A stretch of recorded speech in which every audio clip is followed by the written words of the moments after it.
ከድራ አምባሳሜ እስከ ጋይንትና ጨጨሆ ድረስ በተደረገ ተጋድሎ 651 የጠላት ኃይል ሲደመሰስ 520 ወታደሮች ደግሞ መማረካቸው ተሰማም።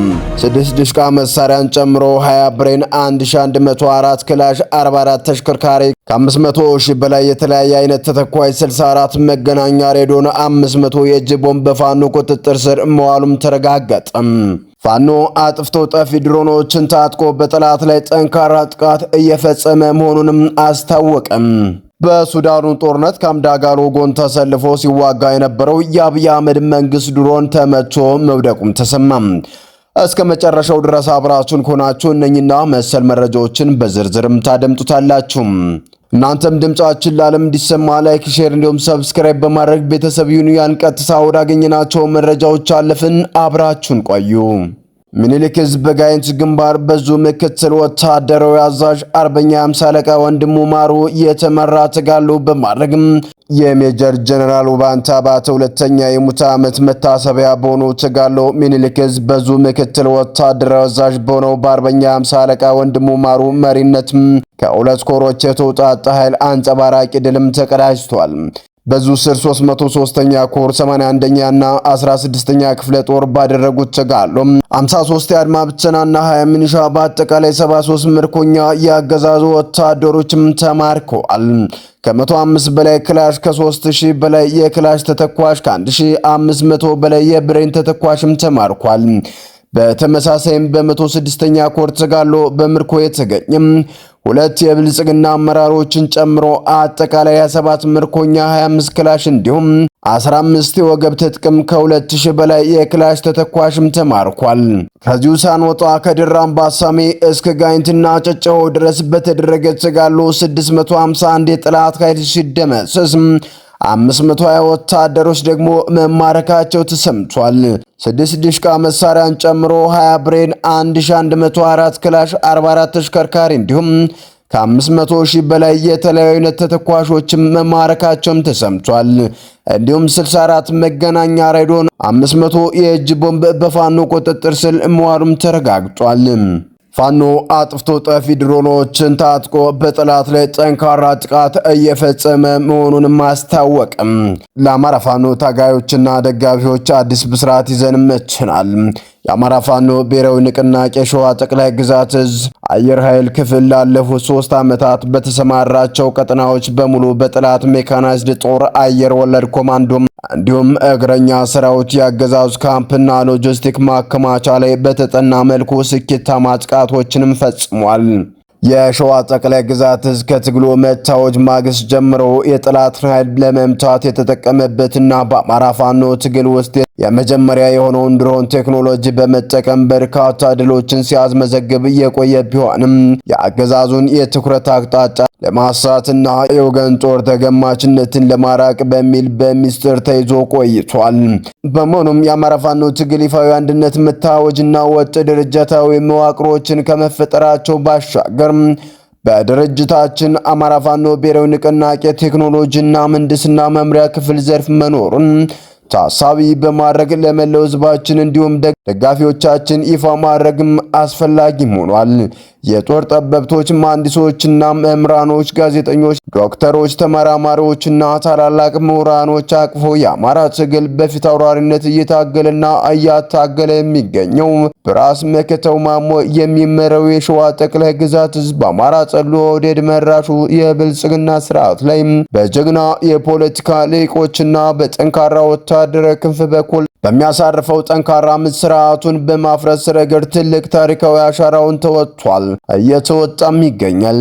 ተቋሙን ስኬታማ ካደረጉት የትግል መስመሮች መካከል አንደኛው ጠንካራ ወታደራዊ ክንፍ ሲሆን በዚህም በተቋሙ ውስጥ የተሰበሰቡ ተመራማሪዎችና የጦር ጠበብቶች የአየር ኃይል ክፍል በማቋቋም ስርዓቱ የሚመካባቸውን ካሚካዚ ድሮኖችን ጨምሮ ሌሎች የአየር ትጥቆችን ጨምሮ በመታጠቅ የጀግናውን እግረኛ የፋኖ ሰራዊት መስዋዕትነት ከመቀነጽ አንጻር የአየር ኃይል ክፍሉን ከተቋቋሙ ከህዳር 3 ቀን 2016 ዓ.ም ጀምሮ ላለፉት 3 ዓመታት በጠላት የብልጽግና ስርዓት ወንበር አስጠባቂ ኃይል ላይ በተሳካ ሁኔታ ወታደራዊ ኢላማዎችን በመምረጥ ጥቃቶችን ሲያደርስም ቆይቷል። የአየር ኃይል ክፍላችን ከተቋቋመ ጀምሮ የፈጸማቸው ተጋድሎችን በትንሹም የካቲት 23 ቀን 2016 ዓ.ም በጠላት ላይ በተፈጸመ የመጀመሪያው ጥቃት የጠላት ሜካናይዝድ መሳሪያዎችን ከጥቅም ውጭ ማድረግም ተችሏል። አየር ኃይል ክፍሉ በተጠና የጠላት ኃይል ላይ ባደረሰው ጥቃት አገዛዙ በንጹሃን አማራዎች ላይ በተቋማት ላይ ያደርስ የነበረውን የከባድ መሳሪያ ጉዳት መከላከል የተቻለ ሲሆን ለዚህም የፎቶና የቪዲዮ ማስረጃዎች ተወስደው ተይዘዋል።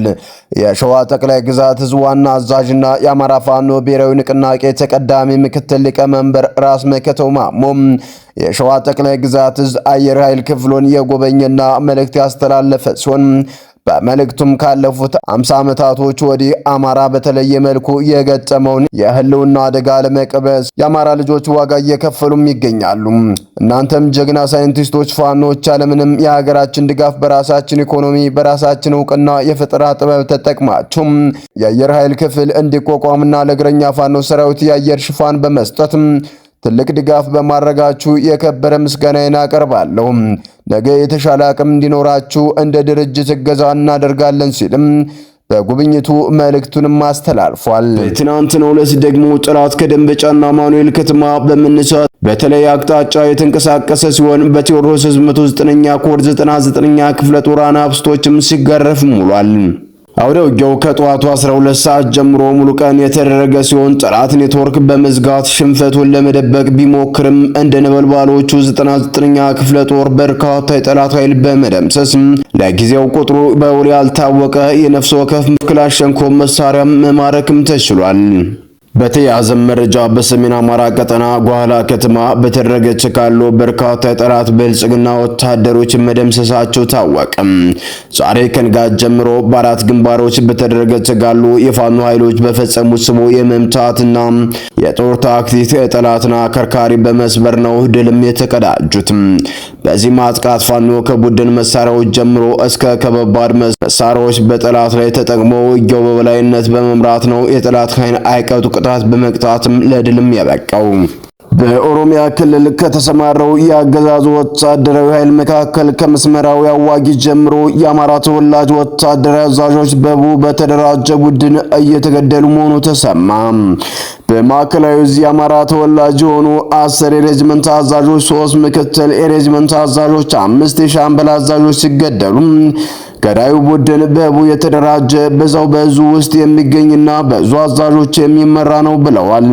በተያያዘ የኦሮሚያ ክልል መንግስት የማዕከላዊ እዝና የምዕራብ እዝ ውስጥ በርካታ ወታደሮችን አስከድቶ በማስወጣት ወደ ገዳ ኮማንዶና ወደ ልዩ ኃይሉ እየቀላቀለ መሆኑም ታውቋል። ከዚህ ጋር ተይዞ 12 ክላሽንኮቭ መሳሪያ እንደያዙ ፋኖን ለተቀላቀሉ 4 የአድማ ብቻና አባላት ሽልማትም ተበረከተ። 12 ክላሽንኮቭ መሳሪያዎችንና ሌሎች ወታደራዊ ቁሳቁሶችን እንደያዙ አዲስ ቅዳም ከሚገኘው ካምፕ ጠፍተው በመውጣት በአማራ ፋኖ ብሔራዊ ንቅናቄ ቴዎድሮስ 105ኛ ኮር 44ኛ ክፍለ ጦርን ስለመቀላቀላቸው ከሞራ ሚዲያ ክፍለ ጦርን ዋቢ አድርጎ በወቅቱ መዘገቡ አይዘነጋም።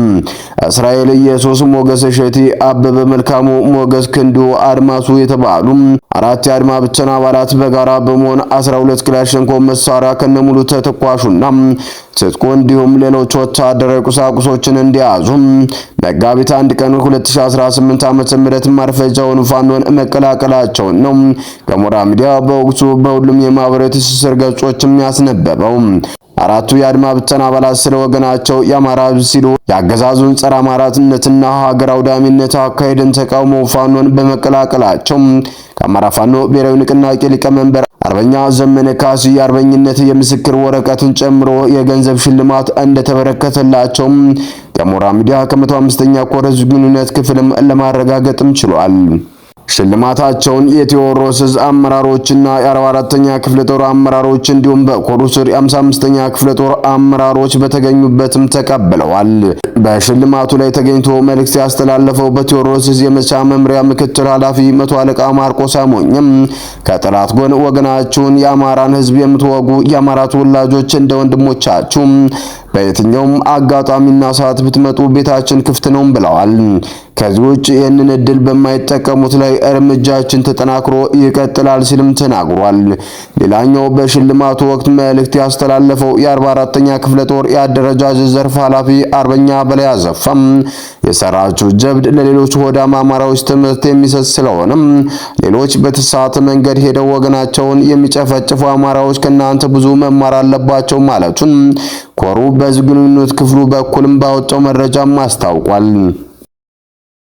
ሰላም ጤና ይስጥልን። የተወደዳችሁና የተከበራችሁ የሚዲያችን ቤተሰቦች ለሰዓቱ የነበረን መረጃ እነዚህን ይመስሉ ነበር። በሌላ በተጠናከረ መረጃዎች እስከምንገናኝ በያላችሁበት ሰላም ቆዩልን።